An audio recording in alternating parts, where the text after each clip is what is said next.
ايه الاخبار يا شباب؟ عاملين ايه؟ خالد معاكم في فيديو جديد من ديجو تيوب. النهارده فيديو مهم جدا جدا جدا في فيفا 23. النهارده هنشرح ازاي تجيب سواب بلاير توكن من تور كاس العالم وايه فايدتهم، وكمان هنشرح الاوبجكتيفز اللي في التور، ازاي تجيب اللعيبه الحمراء المؤقته باسهل طريقه، ازاي تجيب اكتر من 100 لاعب في ماتش واحد بس. في الفيديو ده انا هشرح لكم ازاي برضو، وايه فايده اللعيبه المؤقته دي لما تجيب منهم عدد كبير، هيدوك جوائز ايه في اخر التور بتاع كاس العالم، وفي نفس الوقت ازاي بتعمل بيهم التحديات اللي بتجيب لك السواب بلاير توكن، علشان ازاي تغيرهم وتجيب بيهم باكجات وتجيب بيهم جوائز التور ده في الالتيميت تيم. لو اول مره تشوفني ما تنساش اللايك والسبسكرايب والشير، وكمل الفيديو للاخر لانه بجد هيفيدك كتير. يلا بينا نخش على الفيديو. Heavy is that? Light work with the bass on the track, on my face to the back like I'm taking a slap. I need a drink but it's straight from the tap. And I'm hating.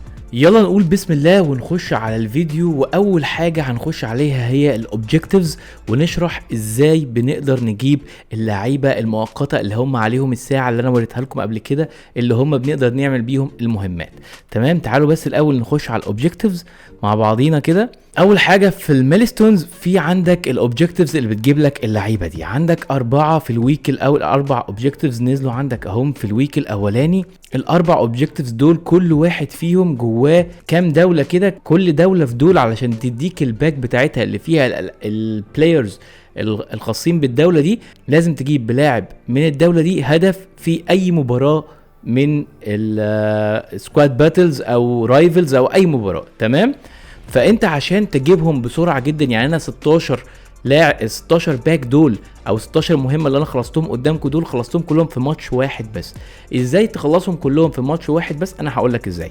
اول حاجه انت هتخرج وتجيب التشكيله بتاعتك، تعمل تشكيله جديده وتحط فيها 11 لاعب مختلفين الجنسيه من الجنسيات او من الدول اللي مطلوب منها التحديات في الاوبجكتيفز. تمام، وفي نفس الوقت هتيجي في الاحتياطي هتحط كمان 5 لعيبه من نفس الدول دي، بس يكونوا مختلفين عن ال11 الموجود في السكواد. بعد ما تعمل كده، بعد ما تجيب ال16 لعيب دول في السكواد بتاعتك، هتروح رايح على السكواد باتلز. تمام، هتخش بلاي وتروح على السكواد باتلز، وبعد ما تخش على السكواد باتلز هتنقي اي مباراه انت تلعبها مثلا، ولتكن المباراة دي، وتجيبها على البيجنر، اسهل حاجة فيها، لان هو مش طالب في ان هو يديك الباك دي غير ان انت تجيب جول بكل لاعب من كل جنسية من دول، مش طالب منك ايه هي الديفيكالتي او مدى الصعوبة بتاعة المباراة. فانت اعملها على البيجنر اسهل حاجة، وتنزل يا معلم في الماتش تجيب جول بكل لاعب، حتى حارس المرمى اللي انت حطه اي حاجة من اي جنسية جيب بيه برضو ايه جول. فاول ما تجيب ال 16 هدف دول هتلاقي نفسك زي الفل كده 16 اوبجكتيفز ضنوا عندك. بعد ما تعمل ال 16 اوبجكتيفز دول، كل واحد في المهمات دي هيديك باك. فانت بعد ما تخلص هتشوف بقى ايه الدول او ايه الجنسيات اللي انت ما عملتش ما حطيتهمش في التشكيله، وتحطهم تاني في تشكيله تانية، او في نفس التشكيله تغير فيهم اللعيبه بس الجنسيات تانية، وتخش تخلص باقي المهمات عشان تاخد باقي الباكات. طيب انا الباكات دي بيطلع لي فيها ايه؟ الباكات دي بيطلع لي فيها لعيبه من اللعيبه المؤقته بتوع كاس العالم اللي هم هيروحوا من عندك يوم 3 يناير. تمام، بس هتقدر تلعب بيهم من دلوقتي لحد 3 يناير. وبيفيدوك في ايه تاني؟ بيفيدوك ان انت تعمل المهمات بتاعه السواب توكنز. طيب دي شكل اللعيبه اللي هي مؤقته، اللي هي اللعيبه اللي قدامك دي اللعيبه اللي هتروح من عندك بعد ما التور بتاع كاس العالم ينتهي. تمام، فانت بتعمل بيهم ايه؟ بتخش بعد كده على المهمات. في مهمات تانية بتديك بقى حاجه اسمها سواب توكنز اللي هم لونهم ازرق، اللي هم دول هوريهم لك دلوقتي. دول بقى دي مثلا فيفا وورلد كاب سوابس، دول كلهم الويك 1 والويك دول بتوع ويك 1، لسه في طبعا ويك 2 والحاجات دي كلها هتنزل. فهنا مثلا دي بتديك ايه اهو، بص دول السوابس اللي هم لونهم ازرق اللي تحت، دول اللي بتغيرهم. هوريك تغيرهم منين وازاي برضو. علشان تجيبه هتخش تلعب 6 ماتشات فريندلي وتكسبهم، وال6 ماتشات الفريندلي دول يكون فيهم 6 لعيبه من الحمر دول اللي هم بتوع وورلد كاب، بس ايه بالجنسيه القطريه. هتاخد اللاعب ده. ومن الاكوادور برضو هتخش تحط 6 لعيبه، يعني ممكن في ماتش واحد تحط 6 من ده و6 من ده، يعني هتحط 6 و5 وتحط واحد احتياطي وتنزله في شوط، فهيعمل معاك الاوبجكتيفز ده على طول 2 في 1 في ماتش واحد بس. تمام، هتخلص وتاخد السوابس توكنز دول، هتلاقيهم نازلين عندك في الكلاب. طيب دول كلهم لعيبه زي ما انتم شايفين، دي اللعيبه المؤقته اللي هنلعب بيها لحد ما التور بتاع كاس العالم يخلص. طيب انا عندي كذا واحد، طيب ولسه برضو ايه بنجيب تاني من الباكات اللي احنا اتفقنا اللي احنا بنعمل الاوبجكتيفز عشان تطلع لنا، وطبعا اكيد هيتجددوا كل شويه. طيب انا عايز بس اوريكم السوابس بعد ما بنجيب السوابس. انا عندي 2 سوابس اعتقد عملتهم، فهم دول السوابس اللي هتلاقيهم عندك موجودين في الكلاب، دول اللي هتقدر تغيرهم بجوائز من الاس بي سيز بتاعه السوابس. تعالوا نروح على الاس بي سي بتاعه السوابس ونشوفها فيها ايه وايه الجوائز اللي فيها، ونشرحها واحده واحده مع بعض. تمام، دي الاس بي سيز بتاعه السوابس، اخر واحده هتلاقيها. طبعا في فرق بين السوابس بتاعه كاس العالم وفي سوابس تانية بتاعه اللي هي تويتش، اللي احنا بنتفرج على ساعه وبتاخد توكن بلاير توكن من تويتش، وتغيره هنا كل 4 بتغيرهم بباكه ب100,000 او كل 3 بتغيرهم بباكه ب50,000 والكلام ده. دي حاجه تانية خالص. دي سوابس كاس العالم، دي اللعيبه اللي هي الزرقاء التانية اللي انت بتاخدها من المهمات اللي بتعملها باللعيبه الحمر اللي هم المؤقتين بتوع كاس العالم، فبيطلع لك سواب توكن بتاع كاس العالم فبتغيره هنا. هنا طبعا عندك لو معاك 40 واحد سواب توكنز تقدر تغيرهم بفيرا، وده بيفضل عندك ما بيروحش ابدا. وطبعا ده اكبر واحسن جايزه فيهم بصراحه. فيرا 90 ده انا لو جبته هيفضل عندي لحد اخر اللعبه، يعني خط وسط ما يتغيرش بصراحه. فانا بصراحه بتارجت ان انا اعمل 40 سواب بلاير عشان اغيرهم بفيرا. انا مش عايز كل الباقي ده، يعني مثلا لو 35 هتغيرهم يعني بلاير بيك لايكون، بس انت مش ضامن هو هيبقى زي فيرا ولا لا، بس ممكن. بس هي مش بعيده بقى 35 من 40 مش بعيده ان انت تاخد واحد مضمون زي فيرا.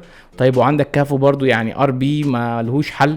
يعني عندي ده وده من الاثنين اللي انا نفسي فيهم بصراحه، وده ب 30 سواب، ولو 25 هتغيرهم ببلاير بيك هيرو، ودي حلوه برضو ال 25. طيب لو 20 بس ممكن تغيرها بثلاث باكات بلس 84، كل باكه فيها 20 لاعب، ودي حلوه برضو.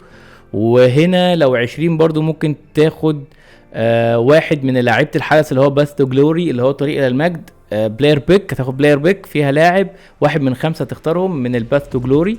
وهنا ده فابينيو ب15، حلو برضو قوي فابينيو ب 15 السي دي ام ده جميل جدا.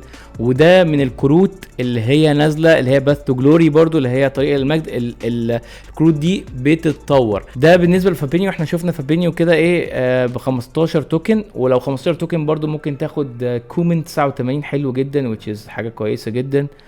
وعندك هازارد 88 ده بكام؟ تعالوا نشوف ده بكام، ب 15 برضو. يعني عندك لو عندك 15 توكن ممكن تغيرهم بهازارد او كومن او فابينيو.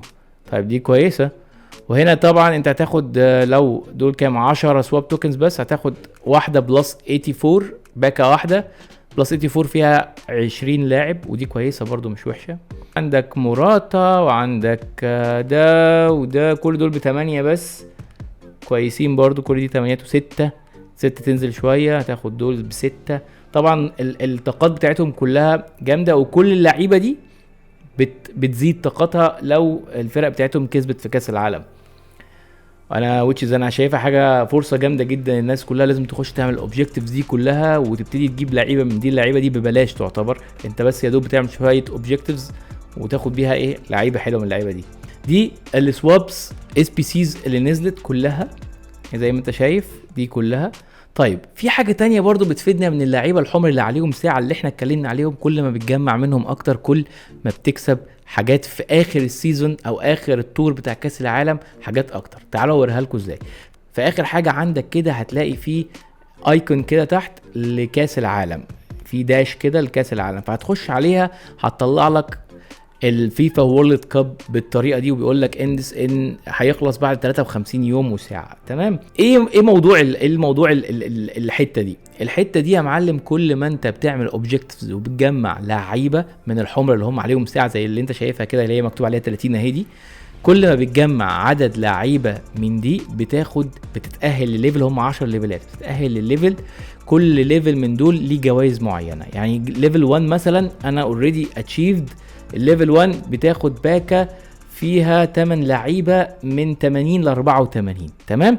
طيب تنزلك في اخر التور يعني هم كاتبين ان انت get the world cup players to earn all 15 rewards levels at the end of the event. يعني بعد ما الايفنت كله يخلص، الحدث ده كله يخلص، مش عارف بقى هم قصدهم هنا الايفنت بتاع الباث تو جلوري ولا الايفنت عامه كله. اعتقد الايفنت كله، يعني انا شايفها كده ان هي الايفنت كله لازم تخلص كله عشان تاخد الجوائز دي كلها.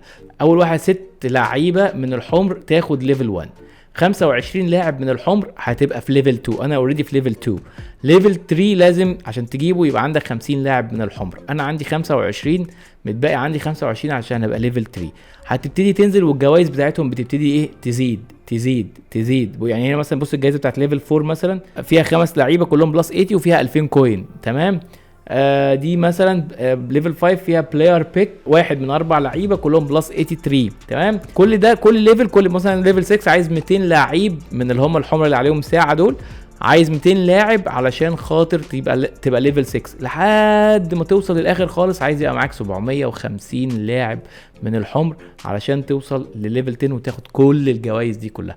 طيب لنفرض انت خلص الطور وانت مش ليفل 10، انت اللي اي ليفل، فانت هتاخد الجوائز لحد الليفل ده بس، تمام. وكده دي الاستفاده من اللعيبه الحمر ان انت تكتر منهم وتجيبهم كلهم عندك علشان تستفيد بالليفلز دي. برضو الجوائز دي في اخر التور زي بالظبط في الرايفلز كده، بعد ما بتلعب 90 مباراه في اخر السيزون بيديك الجوائز بتاعته، صح؟ ما انت لو جبت 20 مباراه بتاخد جايزه معينه، بعد كده 50 مباراه، بعد كده 90 مباراه لو لعبتهم في الرايفلز بتاخد جوائز معينه بعد ما السيزون يخلص. نفس الكلام كده هم عاملين الورلد كاب ده كانه سيزونز، بعد 10 ليفل لو جمعت اللعيبه دي كلها من الاوبجكتيفز والحاجات دي كلها بتبتدي تاخد الجوائز دي. ده كده شرح بسيط عن كل حاجه تخص السواب توكنز وازاي تغيرها والاوبجكتيفز وايه اللعيبه الحمراء المؤقته دي بتستفيد منها في ايه عشان في نهايه الورلد كاب يجي لك ايه. يا رب الفيديو يكون عجبكم، ولو اول مره تشوفني يا معلم بقى ما تنساش اللايك والسبسكرايب والشير الجمال كده، واشوفك في فيديو جديد من ديجو تيوب. سلام. How heavy is that? Light work with the bass on the track, on my face to the back like I'm taking a slap. I need a drink but it's straight from the tap, and I'm hating